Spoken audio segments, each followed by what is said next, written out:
Welcome to the Southern Six Sports Podcast, brought to you by 228sports.com.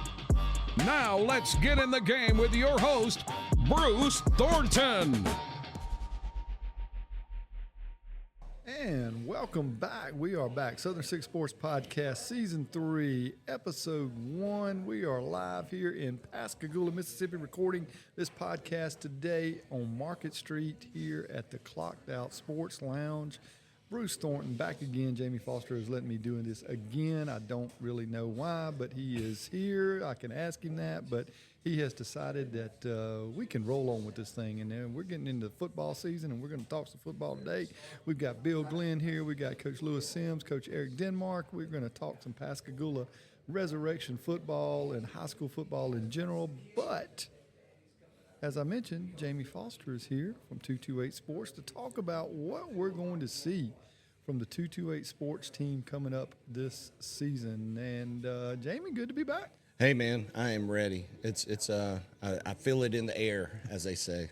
I don't know about the air right now. It's about it's about 103 degrees, but it is getting that time of year where people are starting to talk football. People are getting excited about football. People back in school, and for 228 Sports, it means the rest period, so to speak, is over, and it is full speed ahead. That's right, full speed ahead. And just a quick shout out to Clocked Out Sports Bar and Lounge. I appreciate them letting us do this. They've got weekly specials. The food's always good. I told them I'd mention their website. It's clockedoutsportsbarandlounge.com. They're right here on Market Street in Pascagoula. Good sports environment. Yep. A lot of TVs, good music, and good food. I guess that's why I gravitated here. So, well, the first time here, and nice place right here on Market Street. And you mentioned they got some food specials and different things that you can check out online at Clocked Out Sports, and check them out here in Pascagoula, right down on Market Street in Pascagoula, Mississippi. So there you go. So to answer your question, why I keep letting you do this is because, I mean, Bruce, once you're a celebrity, I mean, you're always a celebrity. I'm not going to say that. I appreciate the opportunity to do it. I don't know if I'm famous, more like infamous, but it is an honor to do it again. I really enjoyed it last year, and it's because of our guest. I mean, listening to me talk's not a big thing, but the fact that we get coaches, we get some players, we get some other people involved in this thing, and we promote what we want to do is promote high school sports. That's kind of our focus. Now, we may shift gears a little bit. We may throw some chuckers in there this year and a few other things. I mean, I've had the opportunity to talk to Don Hammock and Patrick Oakes at Pearl River Community College in Mississippi Gulf Coast. But the way I look at that, Jamey, when you look at our junior colleges, our community colleges, they're just an extension. It's our same kids that we're talking about right now. They're just headed to the next level, and so we like to keep up with them and not let them. They're not too far from home and not too far off our minds. Right, absolutely. And I mean, we are 228 Sports, and so anyhow, it's great to see those guys, getting involved with our platform, and there's a lot of things that we're moving towards, and it's really exciting. And so I'm glad to just maybe be a catalyst for these students to get some exposure and let people know what's going on. So what are we going to see from 228 Sports? We talked last week before last, Zoom call, had some people, and we got some new faces, some new names involved. Just tell us a little bit about what's moving forward here with 228 Sports. Sure. Well, administratively, 228 Sports, we've added a couple new writers that are actually, they were either coaches or they're, freelance writers or whatnot, but we've added a couple new writers to get some different perspective. We're going to try to be a little more focused on, what's going on in the community across the board with sports. We've got a couple new photographers, and so it's really cool. There's a lot of synergy right now, but the main thing that I would probably need to talk about is our Students on the Field program. We launched an internship at the beginning of the summer. We had a few kids get involved, but I know everybody saw Mackenzie Knight last year from East Central. And then soon to follow, we had Ava Dellinger from Ocean Springs, and we had Reagan Hoffhines from Pascagoula. Mm-hmm. So we had those three, and that was kind of the test to see what we could do with the students. And I mean, they killed it. Yeah. And there's, it's super interesting and I'm just glad that they take interest in something like this. And so with that said, I kind of learned a lot, especially baseball. I mean, I didn't sleep during baseball season, I don't think. But anyhow, I just want 228 Sports to be a student-run platform. The students are in the school. They know what's what. They've got good teachers and instructors. Some schools do have broadcast department, but there's yearbook. But we want to offer 228 Sports to our students on the Gulf Coast and even in junior college to get some training, to work with some professionals and work with some people that have been doing these jobs for years and are professionals in the industry. So we're bringing in some new students. So you'll see some Greene County coverage, which we haven't done a whole lot of, but we've got Greene County student. Replacing McKenzie in East Central is going to be tough, so we're still looking there. But we've got Pascagoula, we've got Gaucher, we've got students in Ocean Springs, and I've just been talking back and forth with some parents, whose students might be interested. Sure. But I just think it's, if we as we're covering high school kids and Right. what's going on in the community, I just think it's really cool that we can bring these students in and that they want to work with us, old gray hairs. So. Well, and the media part of it, I mean, that's something that a lot of these kids want to get involved in. They may not necessarily be in athletics as far as a part of the team, but they still enjoy it. They still like talking about it, covering it. I mean, when you talk about Mackenzie, her family growing up in it, she was around it all the time.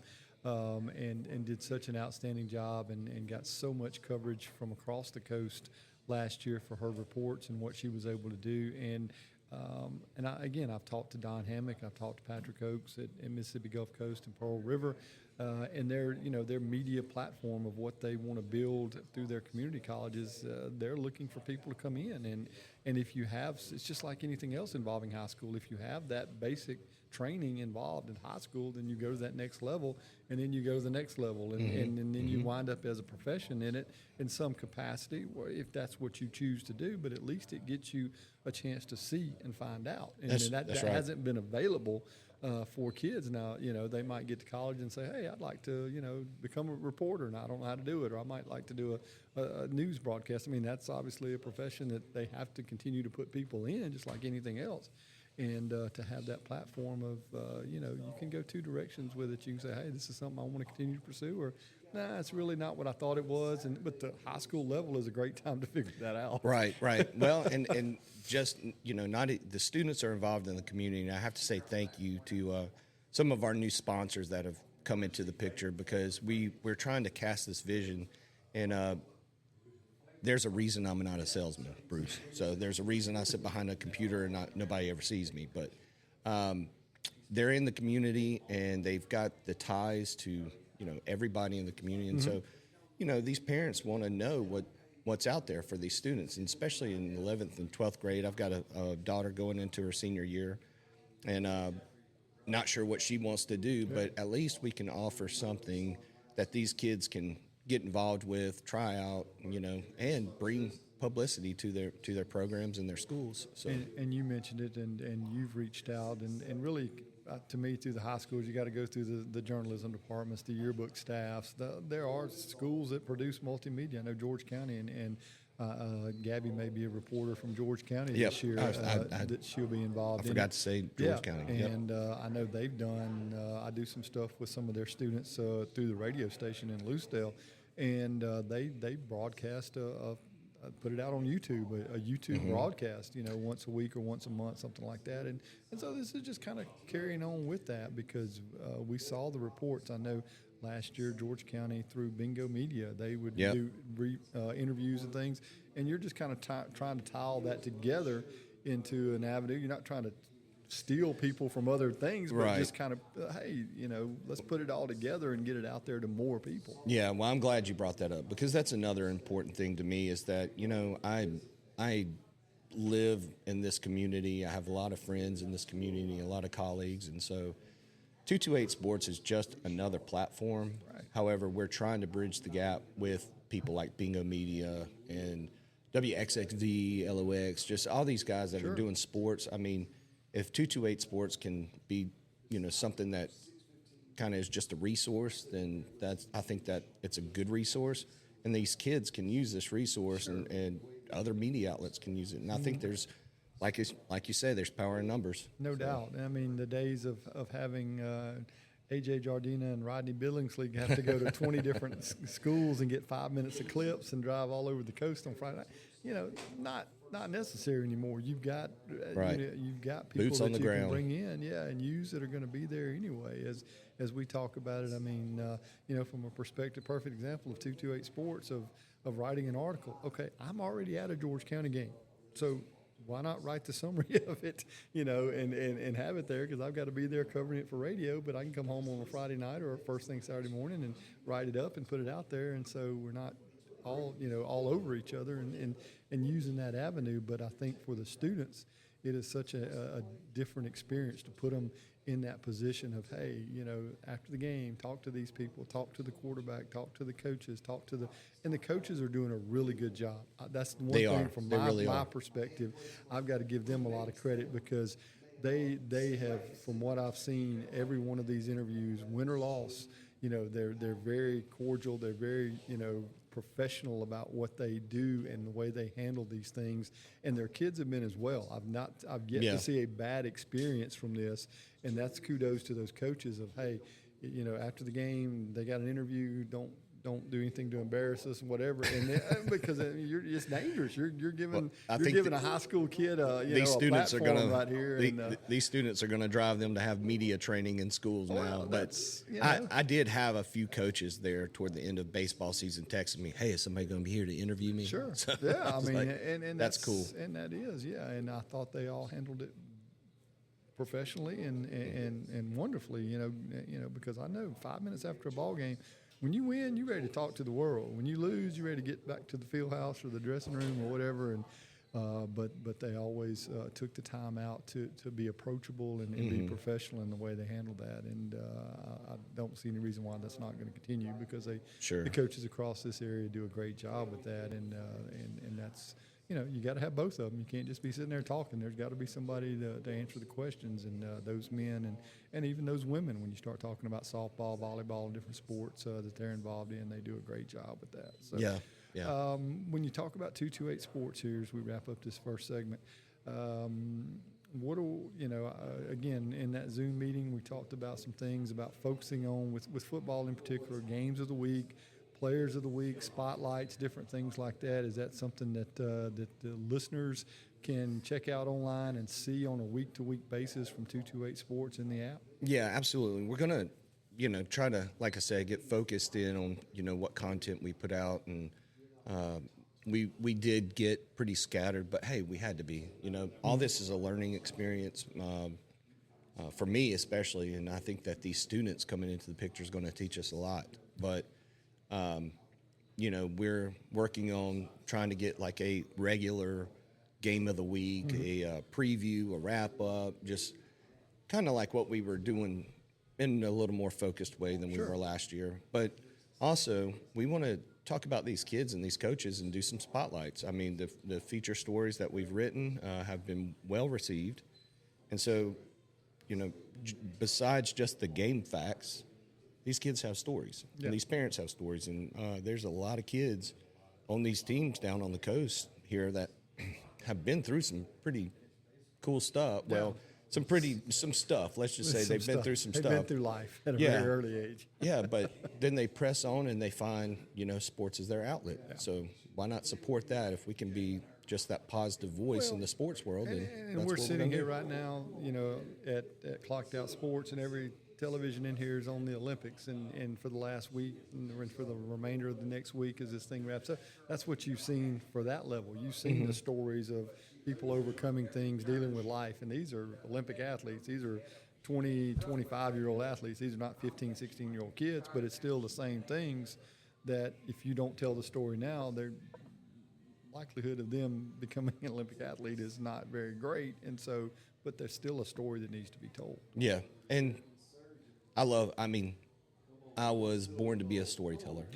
That's honestly, it's taken me a while to figure out what my passion is, but my passion's working with kids, trying to teach them not to do the things that I did. No doubt. and just telling a good story. Everybody has a life. We all have stories, and sometimes it can change somebody's life if you're willing to tell that story. And we have a group of reporters, I think, that are really into we talk about this being 228, and obviously we get a audit into 601 because of the Southern Six, the coastal counties, whatever.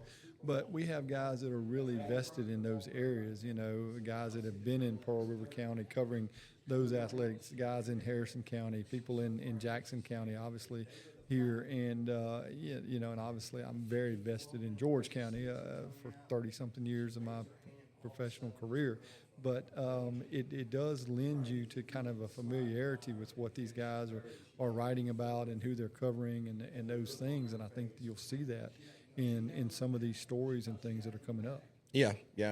So I would tell listeners to the podcast, readers online and on the app, that just look for some of the game content that you like, but look for us to tell some of these stories with some of these people. And I think that's the unique part about it, Jamey, because it's real easy. I can go online Friday night and I can pull up a game from anywhere across the country. If I want to check on my nephew's high school in Texas, all I got to do is scout around through Max Prep and everything, and I can get the storyline and the games and all that. That's not a problem in this digital world of technology we have today, but to get a story about a kid that I may never meet or know something, that I haven't met, or maybe I have competed against him, coaching against him or her, and then all of a sudden to hear a story that's the difference in what we can provide. Yeah, and we are a sports publication. On the other side of 228 Sports is our Mississippi home, and that's statewide. But I like to think of, we're kind of testing the waters here with a training platform with these students and doing something that everybody will enjoy. And back to your first question, Bruce, I thank you for what you do. I really, you're good at what you do, and you care about this, and that's what it takes. Well, before we wrap up this segment, I want to ask, if someone tunes in and listens to this and they hear about this student thing and they're like, hey, my son, my daughter might be interested in this, I know you're reaching out to the schools and you're contacting mostly the journalism departments, yearbook staffs, things like that. But if they, have a question or might have somebody in their journalism department hasn't talked about it, how do they get their foot in the door, so to speak? Send me an email to info@228sports.com, and that'll start the ball rolling. Right. Of course, I'm just one person, so I haven't been in all these schools on the coast. But if anybody wants to connect me with their instructors or their faculty, whatever they need to, just shoot me an email to info@228sports.com. Sounds good. All right. Jamey, Thank you, looking Bruce. forward to it. Another great year as Jamey Foster here with 228 Sports. And as he mentioned, our Mississippi home, that's info, I-N-F-O, @228 Sports. If we'd love to have you be a part of it. Love your son or daughter as a student reporter. I think it's an avenue of something that we just kind of have tipped the iceberg of the potential of that last year, and we saw it now. The bar was set high. I got to give Mackenzie Knight credit. She set the bar high, and but it is a bar that we want to get to and obviously exceed with these young people as they learn this craft. And 228 Sports like to be a big part of it. So there you go. Absolutely. All right, when we come back, we're going to talk to Bill Glenn. We're going to talk to Coach Lewis Sims, Coach Eric Denmark. Little Pascagoula Resurrection football, man. I'm down here on Market Street. What else should I be talking about but these guys? And see what's going on as they have opened up Ed's Chili Cheeseburgers. as the ongoing saga of what is high school football, the year-round high school football. I'm going to ask them if they even took a break since last fall, and they can tell me about the 2 or 3 days they had off. But I know it's getting time, and I'm going to let them explain what wet bulb means, because they are very familiar with what is called a wet bulb, and it has to do with how hot it is. I will tell you that. So Coach Sims, Coach Denmark, Bill Glenn on the other side. When we come back on Southern Six Sports Podcast, brought to you by 228 Sports. We'll be right back. Hey, all of you South Mississippi sports fans, are you ready for some high school prep sports this fall? Get in the game with the new 228 Sports app. Live scores, breaking news, players of the week, and so much more. Now available for iPhone and Android devices. Download the first dedicated high school sports app for South Mississippi today. Only from 228sports.com. Ready to score big with the best sports coverage on the Mississippi Gulf Coast? Then lock your radio on WPMO. We're like the cool uncle who knows a little too much about sports, the one who gives play-by-plays at every family barbecue. From local high school games to the SEC and even the Atlanta Braves, tune your radio into 1580 or WPMOradio.com. Dave Ramsey is also back weekdays from 2 till 4 p.m., and you'll find the local and national news every weekday morning. WPMO, the talk of South Mississippi.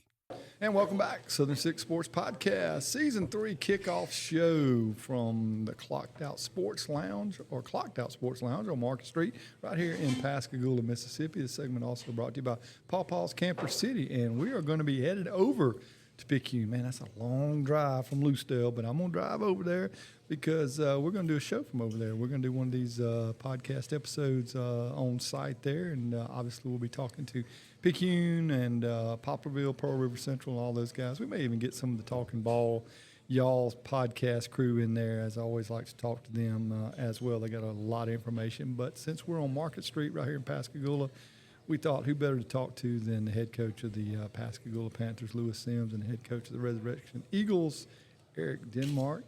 Coach Denmark, man, I'm sorry I didn't get you to Hokies well, we went to the Hickory Hog last year. You came up for that. We may have to get you back up there for that. Yeah, that was one. nice. So, yeah, there you go. But this is all right, and there's good food right here. We can't beat this. So, Clocked Out Sports Lounge.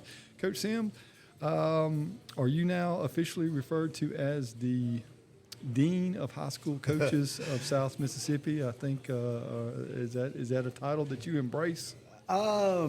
Absolutely. I mean, anytime you can stay somewhere for 14 seasons, it's an honor and a privilege to be asked to stay around that long, especially in today's environment of, instant success. What do they call that? Minute rice success, where people think you should, you got a minute to prove it and a minute to lose it. So, yeah, it's a testament not only to our teams, our coaches, our administration, and our staff.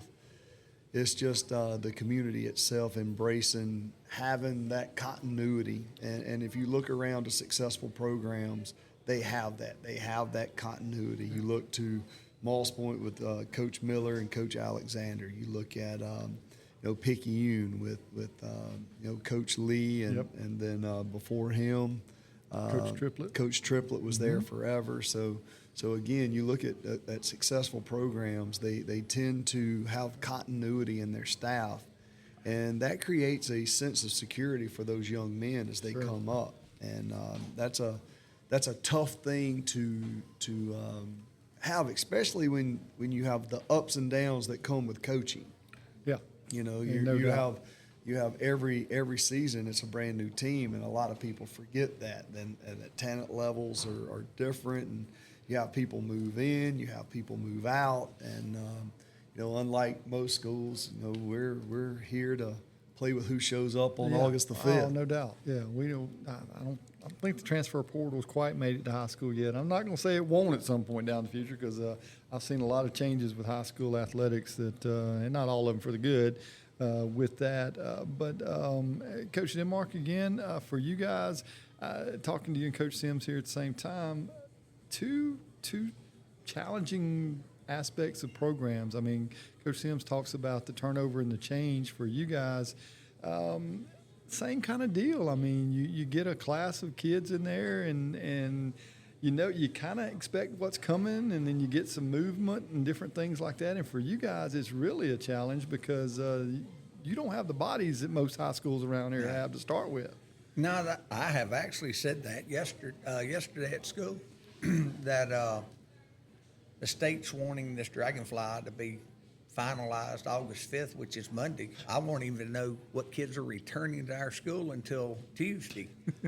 So, it's kind of acting futility, isn't it? Yeah, I actually asked that question at the AD's meeting the other night, and Well, Eric, it needs to be done August 5th. And so I just kind of giggled and walked off. But, my kids been pretty good about showing up this summer. They knew it was just strictly volunteer. It was their team that if they bought in and did what we asked them to do, then we'd be, have a chance to be successful. If not, then wherever the chips fall, that's where they're going to fall. Yeah. Now, I love working at Resurrection. I've been there 12 years, starting my 12th year right now, and it is truly not an environment like it was in the public school. Sure. Football's football. Kids are kids. But the expectations on the coaches aren't quite, they want us to win and all that, but we never get, I haven't gotten any pressure. Yeah.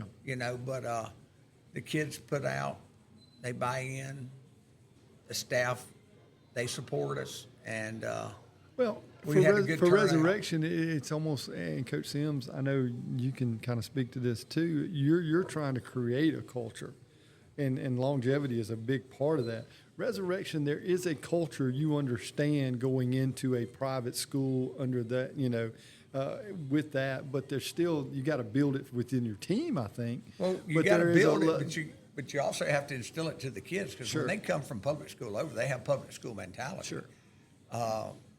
Miss Sisson got there and just really changed her and Father Adams got together and just changed the whole atmosphere around the place. Yeah.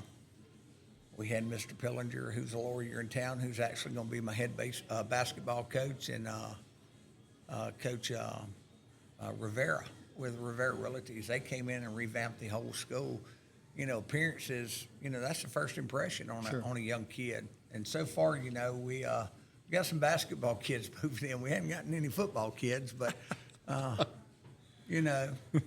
we coach what we're given, and I feel like I'm really blessed down there because we are always outsized and most likely outmanned, but those kids give 110%, and usually they don't mess up after you correct them that first time. They're learning, just like we were talking earlier about a coach, kind of making a kid break his own self down in film study instead of the coach, criticizing. Right. He corrected himself going, and I like that approach to film study, but which that's one thing we don't have it at Resurrection. We just can't fit it in the schedule. But, it's a good place to work, and we got a good group of kids there. So that's the first thing. You bring up so many things. I'm like, man, I could go off on this, and we could sit here for 30 minutes on this. I have to keep myself in check. I have to keep myself in check. Because you talk about breaking kids down. I'm like, yeah, and this goes back to what we were talking about off the air.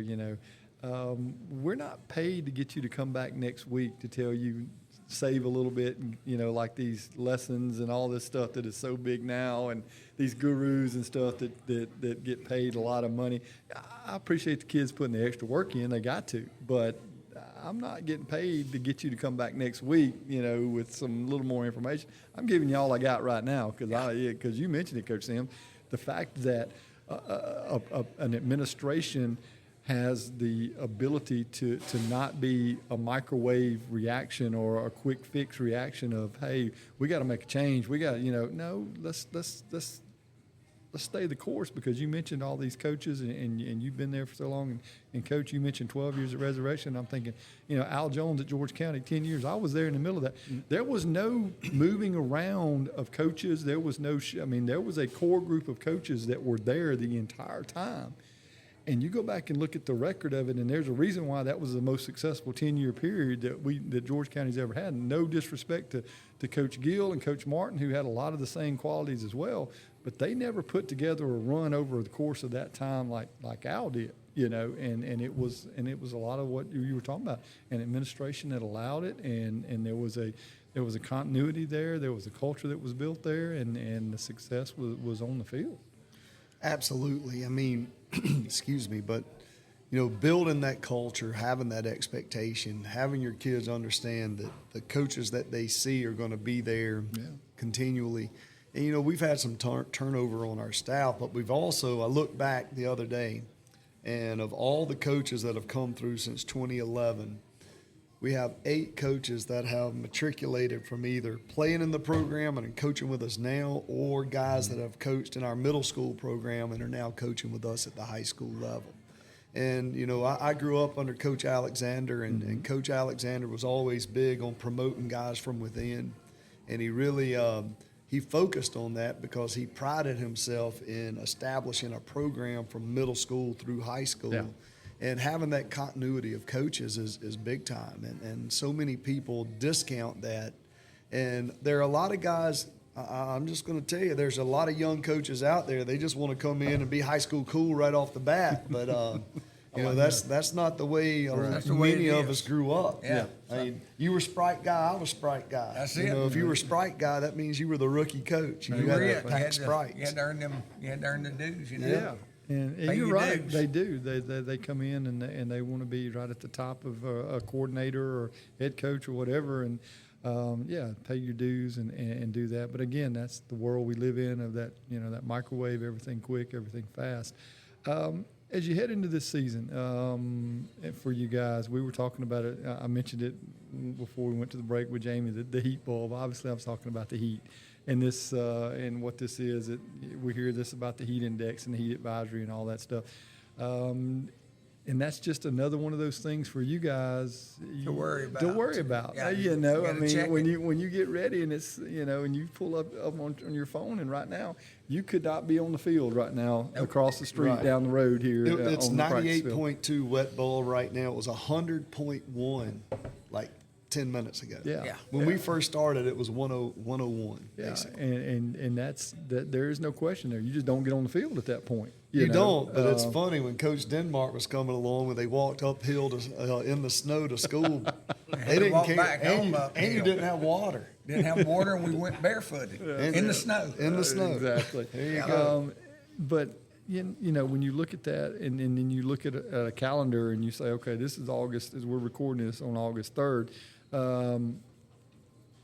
August 23rd, you're gonna be on the field, Right. you know, and so many days like that, because I think this week is supposed to be just as hot and whatever, and you're like, okay, well, I had this planned for today. I mean, does it just put more on you guys to say, okay, if I can get on the field, I can run a practice plan. I have no doubt that you guys have practice plans for days. You have a Monday plan, a Tuesday plan. But now you have to put together, I guess, okay, what happens if we don't get on the field? What can we accomplish at that point? I coach sports where if it rained, I had to come up with another plan, because baseball, softball, you just don't get out there for that. You know, that's not, you know, necessarily what you guys deal with. But with the heat now, so is it just more on your plate, Coach, for both of you guys, that just added to another thing? I mean, to me, it's not. You know, I just say, well, we can't go out. Let's just back everything up to about 6 tonight, see if it cools down. Okay.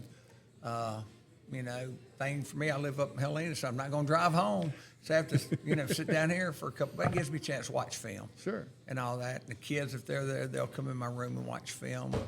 But Now, do we you have that monitor. option, Coach, with We- public? I mean, we can, Pascagoula? but I mean, typically or do you for- have guys that, hey, we're going home. We got to, you know. Well, or- for us, you know, we start Monday. You know, of course, we can go after school. Right. We've been in school since July 23rd. Yeah. So we've been able to go out and do some things during fourth blocks during the school day. We can't Sure. go after school. Right. But we've, you know, this has been the first week that it was actually a challenge where we didn't know whether or not we were going to be able to go out until 2 o'clock. Right. And sometimes at 2:10, you know, we're telling them, hey, prep to go to meetings and watch film. And then the heat index, the wet bulb will drop down below 92. We're like, all right, leave your helmets in. We're going to go out. Sure. We're going to be out here with that. A lot of times what we'll do is once it drops below 92, we'll go outside and we will take our helmets, leave them on the track. Because next week we're helmets all week long. Right. And so as we're out there, it does continue to drop. I mean, and by the time, typically by 4:30, you're under the wet bulb. But I will ceiling. tell you this: his turf is a lot hotter Yes. than my grass field. No, So that you is. know they You're have right. to take that Yeah. into consideration too. So he does have a disadvantage, you know, because it's hotter there. Yeah. Because when we go there and play, I'm like, ooh, It's a good. And It's a little ours heat isn't as coming hot up. as most. That's right. And them and Goshen's got an unbelievable facility. Sure. They're good to us, so we're appreciative to them. So with that in mind, with the potential, the heat, all those things, and you're, again, 3 weeks out. You talked about after school practice starting this week, helmets, all those things. What do you want to see? And I'll start with you, Coach Denmark. What do you want to see? Because it's like you're not even sure how many kids you're going to have yet. So what are you trying to accomplish in 3 weeks to get ready for a jamboree, or in 4 weeks to get ready for a first football game? Well, perfect world, perfect. I'm hoping Monday at 3:30 that I have 38 lined up, ready to go, and I'll have my first year. We got a junior high team there since I don't know. It's been a while. It's been like 8 years. The junior high kids won't be there Monday. They'll come there Tuesday when our first official day of school is. Once they get in school, I'll be able to grab them, see who comes up. But it took me a couple of years to buy into the 1A system because I wasn't used to it. Sure. And I saw how Scott and Randy Mitchell did it. And I would always tell Randy, I think Scott's killing them. He's running them too much. And Randy would say he's not running them near as much as he did when he was at Pascagoula because Cal played for him. So Scott was in charge of, the strength and conditioning. So I let him do that. And I was always wanting to step in. But me and Randy went to, because we had a Saturday game, our opening game that year, because we didn't have a Goshen field then, or we didn't play there. We went and watched Van Cleve and somebody play, and all those people cramped that night, and I was like going, wow. Yeah. I started to worry, but nobody cramped during our game, and we won. And it's been that way every year. If we cramp, we usually cramp late in the season. I don't know, and it's the receivers. I think when it cools off, they think they don't drink as much. I don't know. It's the receivers. They have zero body fat nearby. I wouldn't know what that's like. No, not me. But I'm just, they're gonna show up. They're gonna show up Tuesday for school. They'll be out there. They will at Resurrection. They will be out there. I know that from this being my 12th year starting. Yeah. And we'll go building from there and know what we can and can't do. We're putting in a little scheme this year. Johnny Rogers, he come out of retirement. He's my offense coordinator, and Scott's my defense coordinator. And Johnny put in a little wrinkle with his system. And yeah, some old school guys. That's what's so cool about Resurrection. It's me, Scott, and Johnny, or it was me, Scott, and Randy. And that's a lot of years when you add it up. No doubt. And we teach there, and then we have the paraprofessional crew that come in. Yeah. But of course I worry about it, but we just, whatever day it deals, we're going to deal with it that day. Yeah. I'm not going to freak out over it.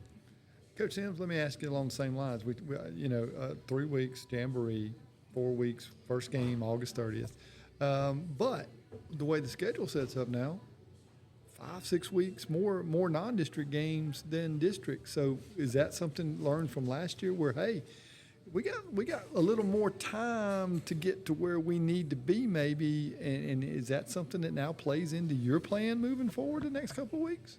Well, Coach Alex used to always talk about the season breaks down into 4 quarters, and we still talk about how the season is 4 quarters, and you open up with your count. That's your first quarter, and then your second quarter is your pre-region schedule, and your third quarter is your region schedule, and fourth quarter is playoffs. And you kind of break it down like that. In the first quarter, you kind of find your footing, kind of see what you can do, what you can't do. And we strategically built our schedule to help us prepare for what we're going to see region-wise. We're going to see in our region Picayune, Power Wing. You're going to see Power Wing, the Calvin Triplet Wing T. It's coming at you. So playing East Central gives us a semblance of seeing that. We played D'Iberville. They're a jet sweep wing T type team that can also jump into spread, very similar to what we're going to see in West Harrison and Hancock. They're both gun and gun T and wing T type teams. And then of course George County kind of slings it around a little bit like Moss Point, a little bit like Biloxi. has been in the past, and Gaucher gives us a great air raid look. So we're able to see everything that we're going to see throughout the season in those first 5 games. And last year we were a little bit of road warriors. We were on the road 4 out of our first 5 games.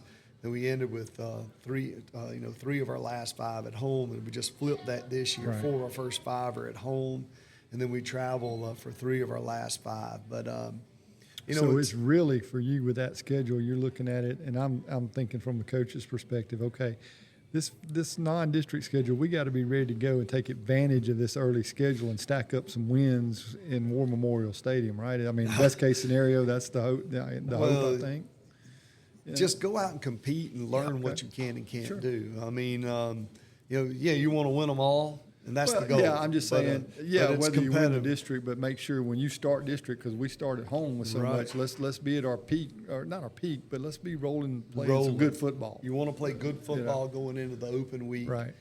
Playing, we open up with Picayune in the region. Yeah. So, you got the 800-pound gorilla banging on your door, and we've got to drive over there during our intercession. So we're actually, that's our game during our intercession this year. So that's a whole nother thing. Interesting. I mean, because see, you guys, I've always had to deal with that because I've always had spring break. So I've always had to deal with that week off of trying to figure out what I need to do. And now football's got to do that because everybody's got that, They do,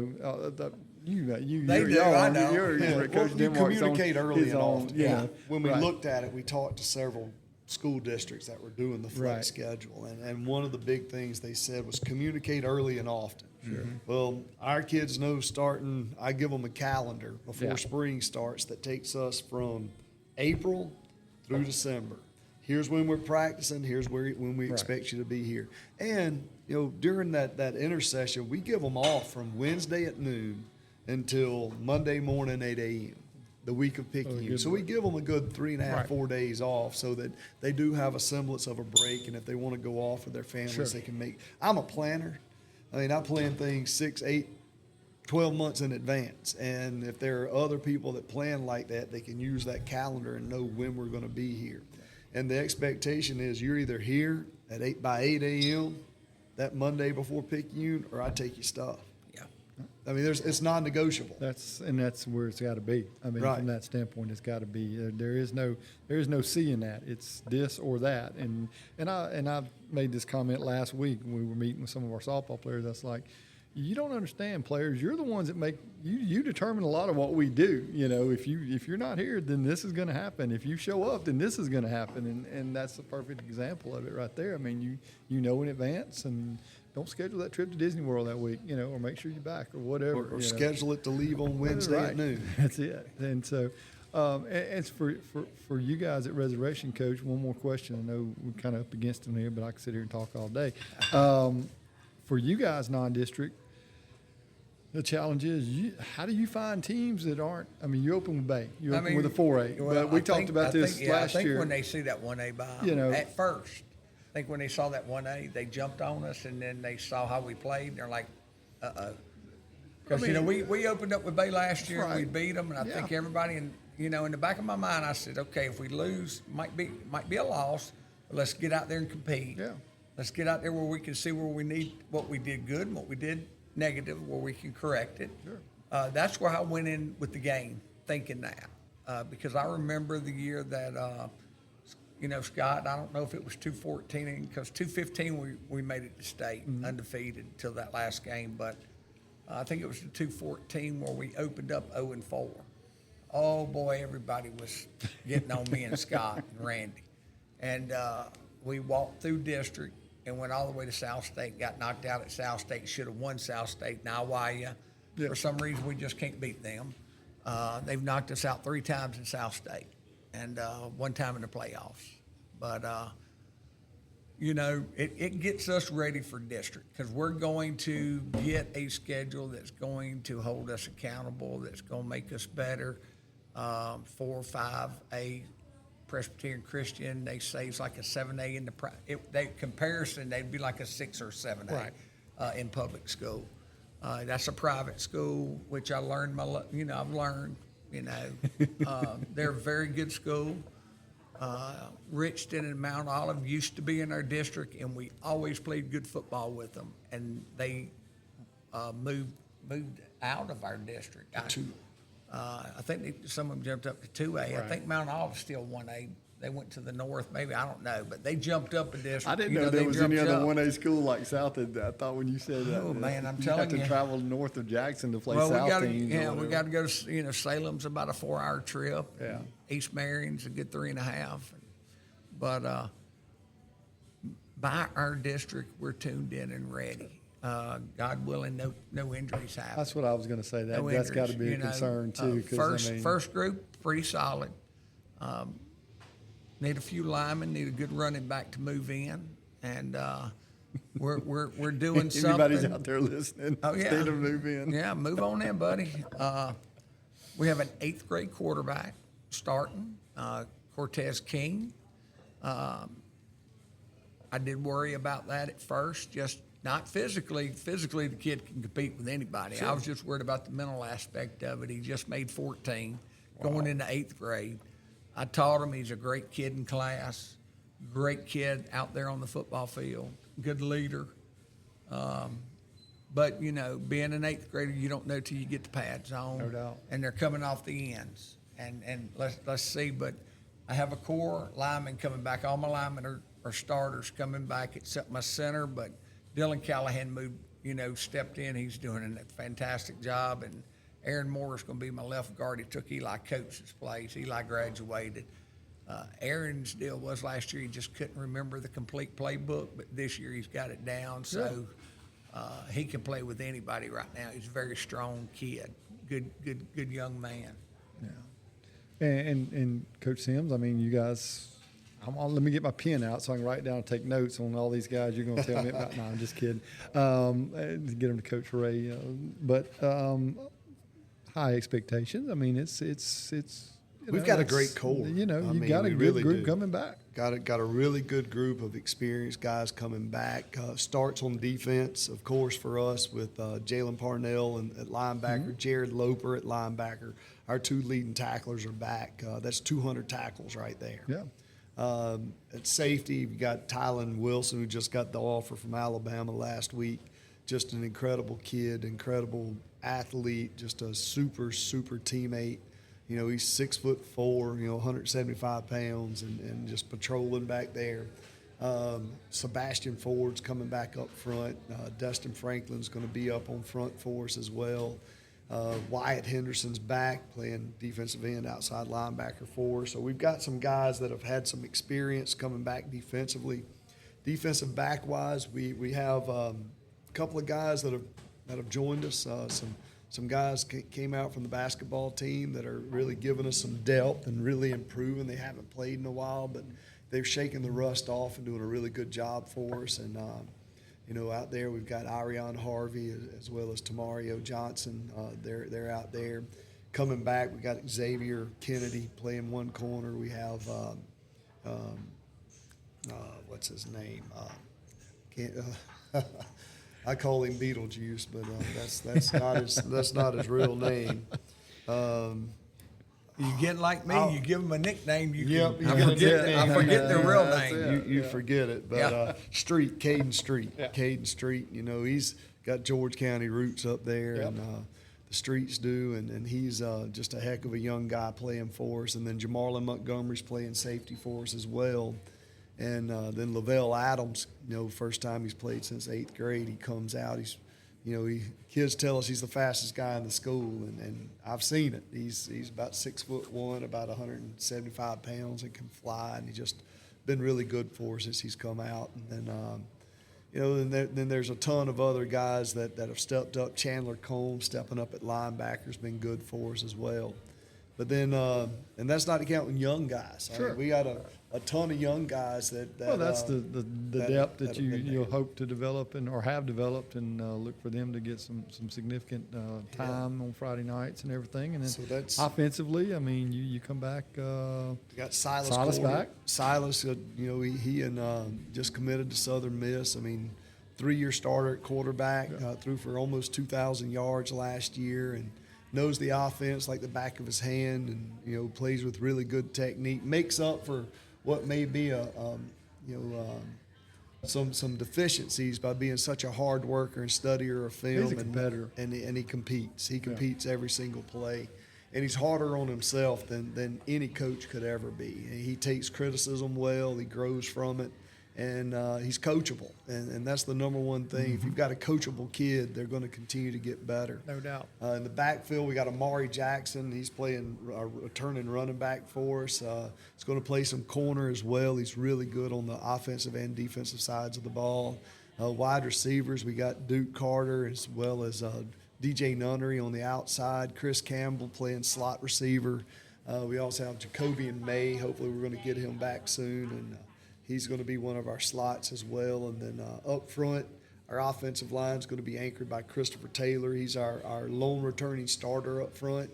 We've got Thomas Ash at our other tackle. And then our guards, Jeremiah Moore was one of our starters. Jeremiah and Chris were starters last year.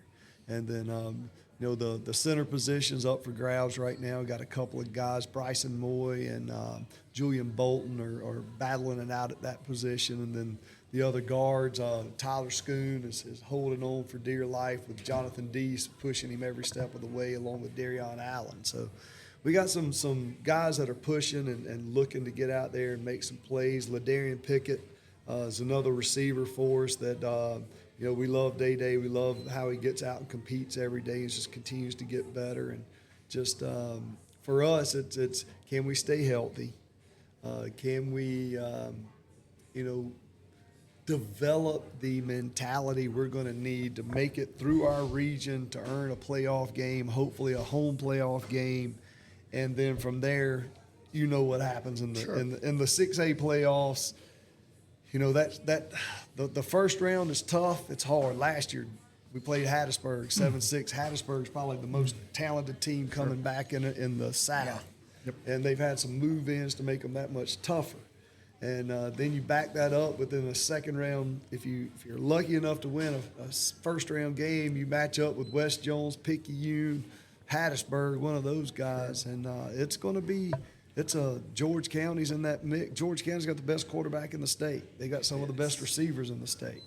So yeah, it's and I'm going to talk to Bill here in just a second, and that's going to kind of be the theme of these preview shows over the next couple of weeks. Is particularly for 7A and 6A is can we put a team in South State? Can we put a team, that's not named Picayune, because they've managed to they've carried the banner, in a lot of ways. And but you mentioned those teams, and then when we start talking about 7A and trying to get out of the first round of 7A, and it's.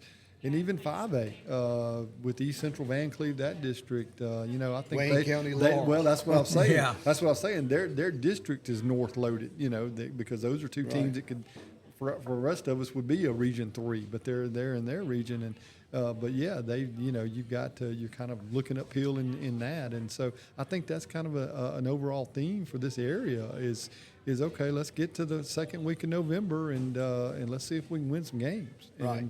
And you guys and every coach, Coach Ray will tell me the same thing, and that's the goal. I mean, that's what you're there for, Coach Denmark talking about it. You want to get back to Nanawaya and see if you can knock them off at some point, because there's always that team that stands in your way. Oh yeah. That's always sitting there, and guys, I wish you the very best. Appreciate now to the end. Yep. Coach Sims, I hope you're undefeated November 7th coming to Gilmartin Stadium. Wouldn't that be okay? nice? That would be fun to watch, and then we could both be undefeated and playing for a division championship. How electric would that be? And we'd be? both have a home playoff game wrapped up. Now when I go, I've took enough Walt Massey butt whoopings in my life. but Walt Massey sponsored a lot of butt whoopings I've had in George County. Bill Glenn and I had this discussion about a year ago, sitting down here in Pascagoula. I think we're going to have it again in just a couple minutes. But that game that Thursday night is gonna be for something. Yeah. We don't know what it's going to be. We hope it's for a division championship, region championship, but it's always for something. Just like last year, home playoff was on the line, all that stuff. What an atmosphere! And I don't really see it playing out any different. It was That a fun Thursday game. night's Halloween night this Yeah. year. So Well, y'all are For y'all are yeah, week ahead. Lumberton. Yeah. You're playing So Yeah, we're the We'll next be on week. Friday. Yeah, the next week. Yeah, Halloween would make it even worse. Yeah, we have West Harrison the next day. But both ways, guys, I hope you have a great season. Appreciate you joining us today. Thank you for having us. Thank you, man. All right. When we come back, Bill Glenn's going to join me here as we wrap up this first episode of Season 3 of the Southern Six Sports Podcast. Once again, this segment brought to you by Paw Paw's Camper City. We'll be right back. Hey, all of you South Mississippi sports fans, are you ready for some high school prep sports this fall? Get in the game with the new 228 Sports app. Live scores, breaking news, players of the week, and so much more. Now available for iPhone and Android devices. Download the first dedicated high school sports app for South Mississippi today. Only from 228sports.com. And welcome back, Southern Six Sports Podcast, Season 3, Episode 1. This segment brought to you by Pascagoula Tire and Service right here in Pascagoula. We are here at Clocked Out Sports Lounge. Appreciate them hosting our podcast today right here on Market Street, talking to Bill Glenn. We're going to stick with the Pascagoula theme today since we're right in the middle of the heart of Pascagoula here on Market Street. And, Bill, we just got to talking to Coach Sims and Coach Denmark, and you and I have talked many times, and we mentioned it, referenced it. We talked about this last year. Pascagoula and George County get together at the end of the year. It's going to mean something. It is going to mean something, and before I get into that, I just want to thank Jamey Foster for everything he's done for 228 Sports. Rewind this podcast and listen to his words, what he's doing, and trying to bring the students in and all the schools. Really looking forward to how it's really that's gonna something play out. special, and you really don't see it anywhere else. No. And then the two gentlemen that were just sitting here, what great men to have coaching these kids. They're Denmark and Sims, both veterans. They've been around Pascagoula their whole lives pretty much. And, and I couldn't think of any two guys better to lead those teams than they will. No, so, and they've done an so we're going outstanding straight job. to the end of the season? Is that what this we don't conversation's have to about? Go. We don't have Well, to y'all, get there y'all yet, ended with so. it. So I will say that going into that game, I remember, I don't know if I texted you or if we talked, because we had done this last year at this time, and it came to fruition that game in Pascagoula. And that was one of the things, that I couldn't really get into it with the coaches, but I wanted to. We kind of did there at the end. I didn't really want to hammer on it. I'm like, y'all got to win some playoff games. Is what I want to say, but that's really the coast in general, Bill. I mean, we got to win some playoff games. For sure. We can talk about preseason and all these great games and district schedule when it gets started. But there are programs in the 228 in the Southern Six Sports area that you got to win games in November. I mean, it's got to that point. I mean, I'm broadcasting one. George County's got to win a playoff game. Right. Pascagoula's got to win a playoff. 7A, you got to win a playoff game. I don't Right. care who you are, Gulfport, Ocean Springs, D'Iberville, Biloxi, whoever the four are out of 7A, you got to win a playoff game. I agree with you. know. I agree with you. It makes it more fun, too. And that's really, and that's tough. I know as a coach, that's a tough. You want that expectation, but then when you get there, you're like, man, I just went 8-4. What do you mean? Yeah, but you always get the but. Yeah. I just went 9-3. Yeah, but. Yeah, like last year. For Pascagoula. Yeah, we won. We beat Hattiesburg 7-6 in one of the most. But y'all were the only, enigmatic, is that how you say it, games I've ever seen. A 7-6 final in 2023, never. That doesn't happen anymore. Anyway, between two of the most athletic teams. Right, and then you say, but then we lost to Picayune, the next week, and then Picayune gets their doors blown off by West Jones, who I thought was the best team in the state last year, regardless of classification. But I agree with you. Of course, I'm a homer. We need they did it in baseball this year. Sure. We had a lot of good Southern teams, including George George County win state championships. That's spring. awesome. Yeah. So now football has to follow suit. Coach Sims has been here since, as y'all mentioned, as long as tenured coach on the coast. Yep. We went to the state championship 1 year. Our center, Hunter Godfrey, broke his leg on the 5th play of the game, and it kind of went downhill from there. We were playing on the old Jackson Field there with the 5A game was always last, and it was muddy, and then we haven't been back, and so, but that's what he was talking about, the minute Rice success, the casual fan sees that, we should be going back to state the next year. You know how it is, and it's a shame that it's that way because, like I said, starting off, these guys are great gentlemen, great men. and it's more than just football with these two guys. Sure. And so there ain't no doubt. But at the end of the day, when you're coming to a game and you put your kid in a school and he plays the sport, you want to be successful. And I know winning a state championship is hard. Mm-hmm. It is really, really, really hard, and just getting there is hard. I mean, I've been a part of a softball program that's gotten to 3 straight South State titles, and every year I'm like, what y'all did is awesome. I mean, and we got to stay and won it a couple of years ago, but just some playoff success as a whole, from this region is what I'm really talking about. I don't care. Obviously in 6A, I want George County to be a part of that, but just as a whole, we cover this region, and, it gets really thin come November 15th or whatever, because there's there's one team left, or there's 2 teams left, or whatever, because by that time, some of the smaller classifications, they've gone through some deep, they're in the 2nd or 3rd round or whatever. But again, outside of, I got to give kudos. Picayune, Poplarville, they've kind of carried the banner, right. When you look at it of what's been going on. And I don't know much about Poplarville, but Picayune, I mean, as well as I do, what Coach Sims was talking about, the continuity and the longevity of the coaching staffs from the middle school there's up. something to be said. There's something to be said about that, and maybe that's happening here. It also, with all the industry on the coast, you feel like we would have success because there's so many people that are moving here for jobs, Ingalls and Chevron, and Bollinger and the casinos and everywhere else.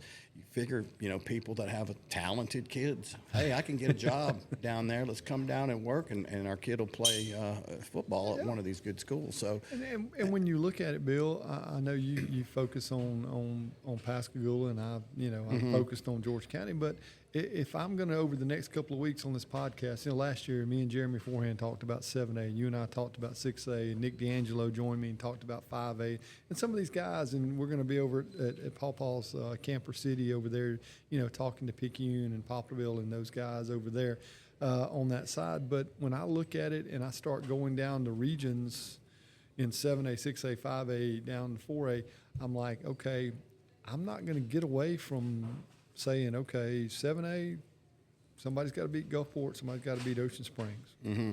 Prove me wrong. And in 6A, I still think it could wind up being the same 4 teams that we saw last year. Picayune, somebody's got to beat Picayune. You guys got first shot at them right off the gate, first week. We get them later on, and then everybody in between. But I still think Pascagoula, George County, Picayune take up 3 playoff spots. And I don't know where they're going to finish, but I think they get 3 of the playoff spots. And then you're left with Hancock, West Harrison, battling for the other one. Long Beach has still got some building to do. Right. Without a doubt. And then I get to 5A, and like Lewis said, I'm saying, okay, you got to go up to Laurel, you got to go up to Wayne County.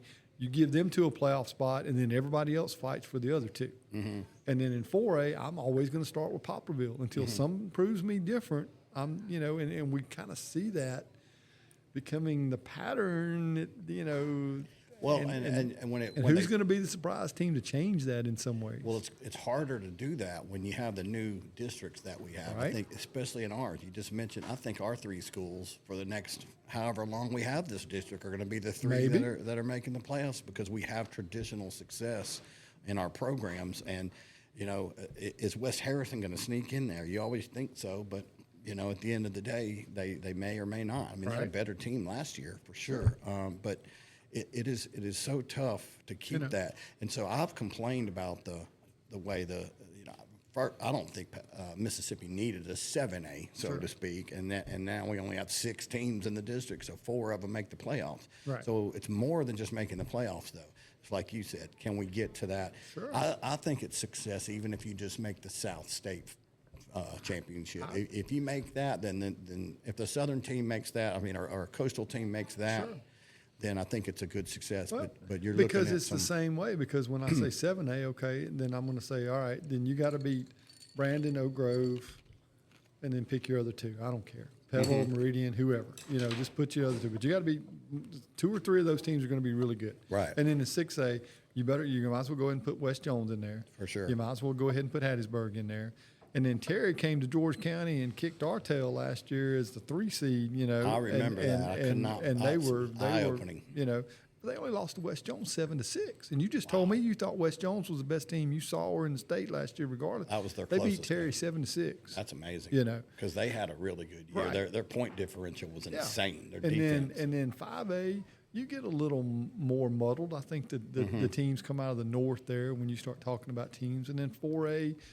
Same deal, a little more widespread because once you get to 4A, then you get into these divisions and you've got more smaller districts. You've only got 4 or 5 teams in the district, and I think they've got 8 as opposed to 4 regions. They got 8 divisions. Okay. And so you get a little more shuffle in that, and 4A down here could be that because you're looking at when is Moss Point? Are they ever going to get it back together? I mean, they got a new coach now.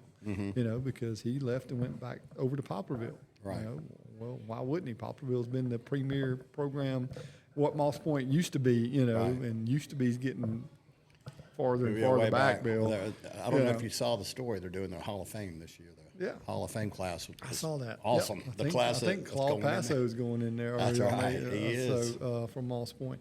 We hero. claim him in Lucedale. Oh, yeah, you should. But, so you look at it, Pass Christian, Bay High, Greene County, Poplarville, that district and Moss Point. And so you kind of start saying, okay, maybe there could be some shuffling in there. But outside of, you're still going to say, okay, is anybody going to wind up playing in South State in late November? Yeah, well, maybe Poplarville. And who else? Well, no, I don't know of anybody else. Yeah, that's true. And just the fact that we're talking about it just shows how much people love football down Sure. here. Everybody loves their football on the coast just as much as Jackson and everywhere else. And so we're pulling for all the teams. And I'll pull for the coast teams, even if Pascagoula, if they're knocked out, I'll pull for any of the coast teams. And we haven't really mentioned it, but what a great time of year this is right now, coming into the high school football season. When we were kids, it was always the spring, with spring training and baseball and all of that. And, man, football has taken over as king of everything. Yeah. And I love this time of year. And I appreciate you taking the time to do this podcast because it's so much fun. And there's all this energy coming in. We just had in downtown Pascagoula on Friday night, they had a big pep rally for Resurrection and Pascagoula. They introduced all the players and cheerleaders and everything. And that's really what it's all about. And, like Coach was saying about going to George County, I mean, it's a community effort up there. That's a tough home game. It's different because we don't, like you said, you had a pep rally for Pascagoula Resurrection, and you got Gaucher as a part of the school district, and then you still got Ocean Springs right there with St. Martin, and you've still got East Central Van Cleve. I mean, there's so many communities and cities and stuff. In George County, you got George County. Right. You put on the maroon and gold, and you're George County. And there is a difference with that, from that standpoint. But when I look at Jackson County as a whole, I think, okay, can Gaucher, Van Cleve, East Central, can they go up to Wayne County? Can they go up to Laurel and compete? That's Gaucher's, and even Coach Sims mentioned it, and George County's doing a lot of the same thing. We look at it, we're playing East Central. Why are we playing East Central? Because they do the same thing Picayune does. I've never heard him do that before. And we want to prepare to that. I've heard him talk about why the do we district. play this team? Because this team does that. That's a great analogy. And so, you want, and from a coaching standpoint, there are a couple of things. One, you want your team to be ready. You want to put together a non-district schedule, really important right now, that you put together a schedule that you've got some teams, okay, we show up, we play, we should be able to win. Mm-hmm. Okay, there's some teams that, okay, we better play our very best, and we've got a chance. And then there's that toss-up game where I think this is an evenly matched team. We don't turn the ball over. We don't do that. Home field might be the advantage, whatever. And that's kind of how you want your preseason schedule. But but you also want in mind, okay, who am I playing in district? What kind of style? Well, you basically just described the Pascagoula George County game. That's it, exactly. And then I've also, in today's world, I've got to schedule games that are going to bring a gate. Right.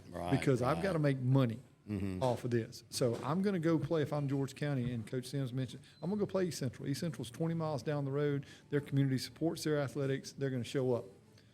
And they want to beat a team like Pascagoula, because they're a larger East Central classification. Pascagoula is going to show up, And there are some schools on the coast that are going to travel, and that some aren't going to travel. Right. And you have to be, aware of that when you schedule them.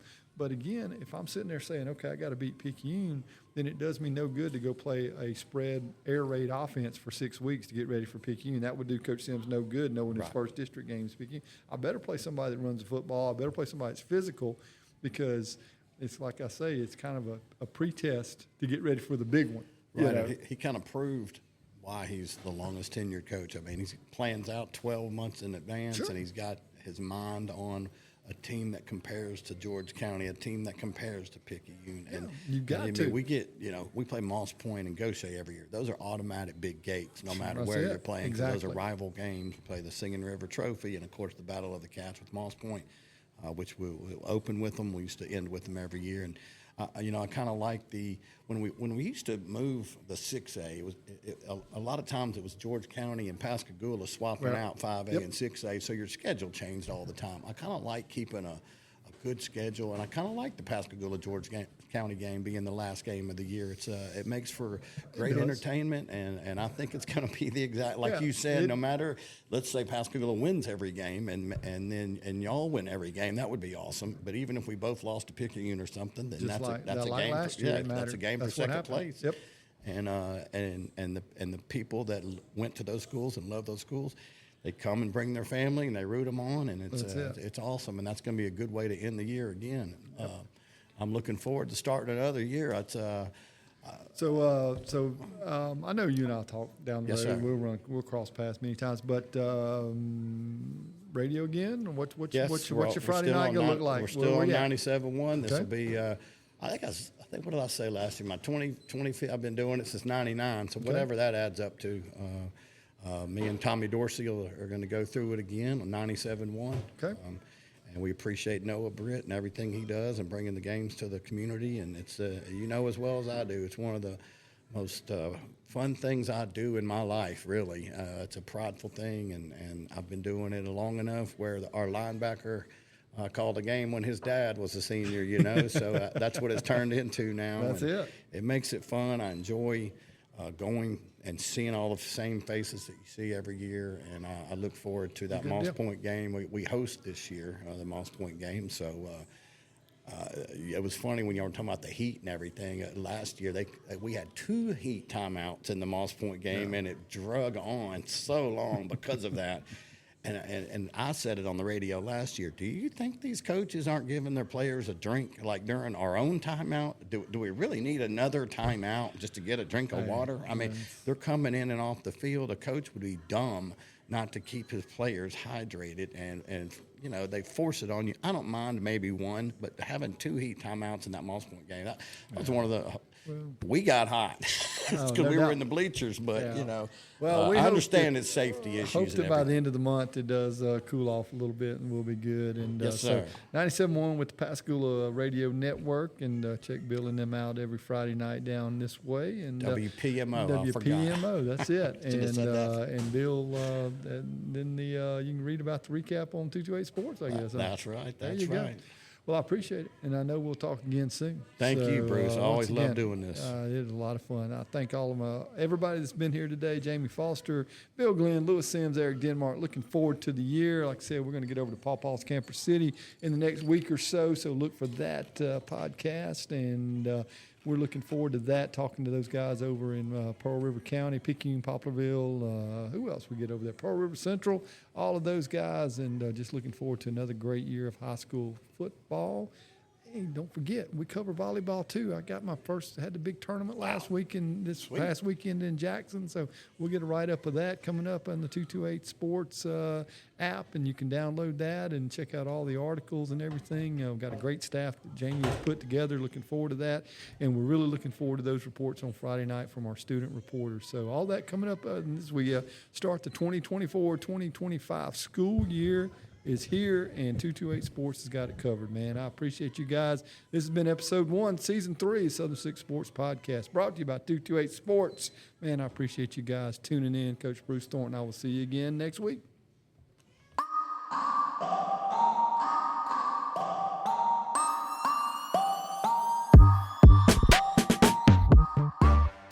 You've been listening to the Southern Six Sports Podcast with Bruce Thornton.